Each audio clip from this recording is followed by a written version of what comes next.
कि प्रबंधक और अध्यापक के बीच का जो विवाद था अब वो डीआईएस कार्यालय तक पहुंच चुका है। आप इधर देख सकते हैं कि अभी यहाँ पर एक हवन होगा आंदोलन से पहले, और तिवारी जी हैं जिन्होंने अपने प्रबंधक पर गंभीर आरोप लगाए हैं, लेकिन उन्होंने जो इनके ऊपर आरोप है उसको भी लिख रखा है। क्लास नहीं पढ़ाना, चिकित्सा फर्जी अवकाश होना, 15 अगस्त में ध्वजारोहण में कॉलेज आने पर गलती करना, कुछ समस्याएं जो लिख रखा है। इसके अलावा जो संजय तिवारी के ऊपर आरोप है वो भी इन्होंने लिख रखा है। इन्हीं आरोपों के लिए हम बात करेंगे। तिवारी जी यहाँ मौजूद हैं। तिवारी जी बताइए कि आपने आज यहाँ धरने का आह्वान किया था और सोशल मीडिया पर लिखा था कि बहुत सारे लोग आएंगे, लेकिन ऐसी कुछ भीड़ यहाँ दिख नहीं रही है। पहले सवाल तो यही है जी, क्या ऐसा क्या हुआ नहीं। असल में हमारे लोग आ रहे हैं। अच्छा, वो हमने स्थान दे दिया था, वो संतोषी माता मंदिर वाला। अच्छा, तो लोग वहाँ पहुँच गए। वहाँ से बस 10 मिनट के अंदर सब लोग पहुँच जाएंगे। अभी पहुँचेंगे? यहाँ सब लोग पहुँचेंगे। चलिए अब हम बात करेंगे आरोपों की। पहले हम बात कर लें जो आपने प्रबंधक के ऊपर आरोप लगाया उसकी, फिर जो उन्होंने आपके ऊपर लगाया, दोनों बातें जी जी जी। जैसे आपने प्रबंधक के ऊपर आरोप लगाया कि वहाँ पर मीट वगैरह बना था, ये कब की घटना है? ये मीट वाला कई साल की घटना है। हाँ। और सद्दा रखवाने वाली घटना मुहर्रम की है। मुहर्रम की? जी जी, हाँ जी, ठीक है। इसके अलावा आपने ये भी कहा कि वो घूस लेकर कई फर्जी नियुक्ति करते हैं। जी, वो तो जब हमको परेशान करने लगे, हाँ। इससे हमसे कोई मतलब नहीं था। अच्छा। वो घूस लें चाहे जो करें, हमसे कोई मतलब नहीं था। लेकिन जब हमको परेशान करने लगे तो उसके बाद हम उनकी भी पोल खोलने लगे। अच्छा, आप कोई नाम बता सकते हैं कि जिसकी नियुक्ति हुई हो घूस लेने पर? नहीं, हमारे साथ का सहकर्मी है। हाँ। बताना हमारे लिए उचित नहीं। अच्छा, चलो ठीक है। आप नाम नहीं बताना चाहते? नहीं, हम उसका खिलाफत चाहते भी नहीं है। हाँ। हम केवल इनकी पोल खोल रहे हैं। हाँ। उसमें हम नहीं चाहते कोई हमारा कर्मचारी साथ बेचार परेशान हो। चलिए, अब जो उन्होंने आपके ऊपर आरोप लगाया उसका जवाब भी आप दे दीजिए। जी। जैसे उन्होंने कहा कि आप आपने मेडिकल लगा रखा है। जी जी। लेकिन फिर भी आज आप आंदोलन कर रहे हैं, इसका मतलब आप फिट है, झूठा मेडिकल है आपका? जी जी। इस पर यह कहना है हाँ। कि जैसे किसी के घर में कोई ऑन बेड है, हाँ। पड़ा हुआ है, हाँ। उसके घर में आग लग जाए तो वो ये कहेगा हमको डॉक्टर ऑन बेड बताए हम ना भागें, वो भागेगा। तो हम मतलब ऑन बेड डॉक्टर हमको लिखा है, कोई फर्जी जब होता है जो बीमार ना होता। 2018 से ही हमारी दवा सहारा में चल रही है, हार्ट पेन की दवा चल रही है। अच्छा। हमारे पास सारे पेपर्स हैं। जी। एक आरोप उन्होंने लगाया कि आपके ऊपर बहुत सारे आपराधिक मुकदमे हैं जिसको आपने कॉलेज से छुपाया लीगली तौर से। यहाँ पर कोई मुकदमा नहीं है। अच्छा, नहीं है? जी। चलिए ठीक है, आगे उनके जो उस पर बात करेंगे। उन्होंने आपके ऊपर ये भी आरोप लगाया कि आप क्लास नहीं पढ़ाना चाहते हैं, पढ़ाने के दौरान आप जो लगातार हवन करते हैं, सामाजिक कार्य करते हैं, स्कूल टाइम में छुट्टी लेकर या छुट्टी का बहाना लेकर आप इस तरह कार्यविधि करते हैं। ये भी 100% झूठा है। हाँ। मैं क्लास इसके लिए ना प्रबंधक की बात सुनी जाए न मेरी सुनी जाए, इसके लिए केवल क्लास के बच्चे जाए, क्लास के बच्चों से पूछा जाए कि गुरुजी पढ़ा देंगे, नहीं पढ़ाते हैं। उन्होंने एक और आपसे कहा है कि आपने बच्चों का नंबर सोशल मीडिया पे वायरल कर दिया, जिसमें कुछ छात्र छात्राएं थी, उनके गार्जियन के उनके पास फ़ोन आ रहे हैं जो छात्र मतलब जो विद्यालय नियमावली के खिलाफ है। जी, ऐसा है। जब इन्होंने मैं क्लास पढ़ा रहा था। हाँ। 10th ये हाँ। लवण हाँ। लवण के प्रकार, हाँ। लवण के प्रकार लिखा करके, इसके समझा करके, नोट लिखा करके एक्सरसाइज मैंने दिया। हाँ।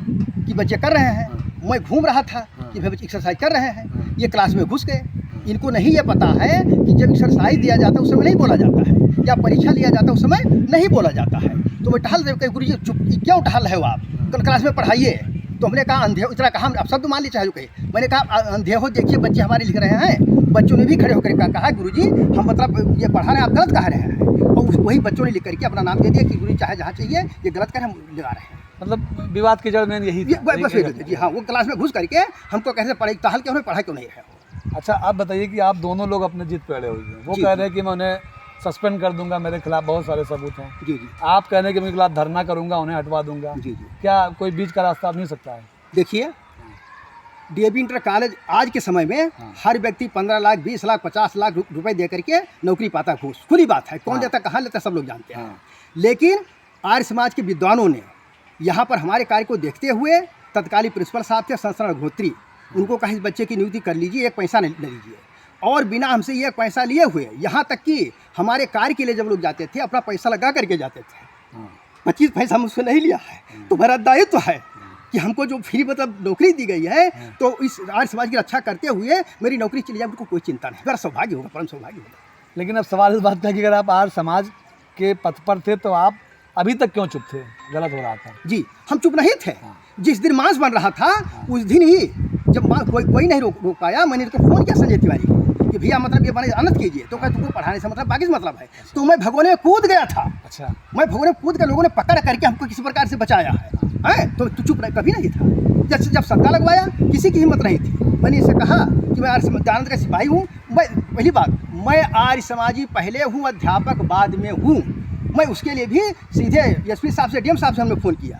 तत्काल सीओ सिटी ब्रजनंदन राय अभी यहाँ पर है, वो अपनी टीम के साथ गए, सत्ता हटवाए।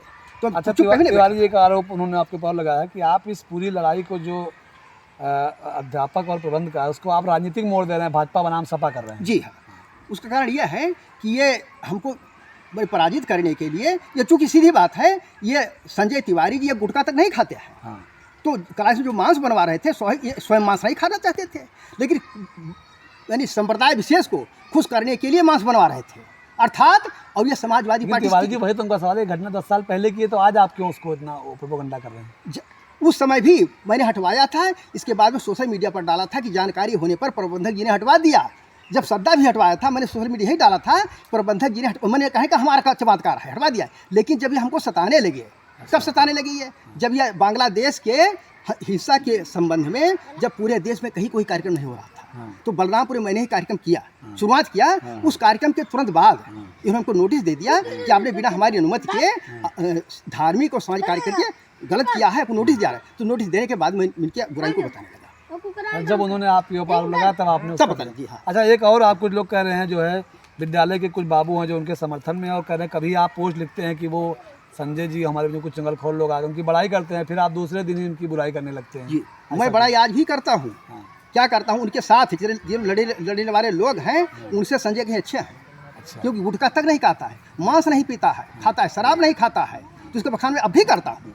लेकिन ये चुगलखोर भाई देखिए, मैं ईमानदारी से पढ़ा रहा था, कोई गड़बड़ी नहीं कर रहा था। चुगलखोरी तो बताए नहीं पढ़ा रहे हैं, तभी कहने लगा, इसलिए मैं चुगलखोर का नाम लेता हूँ।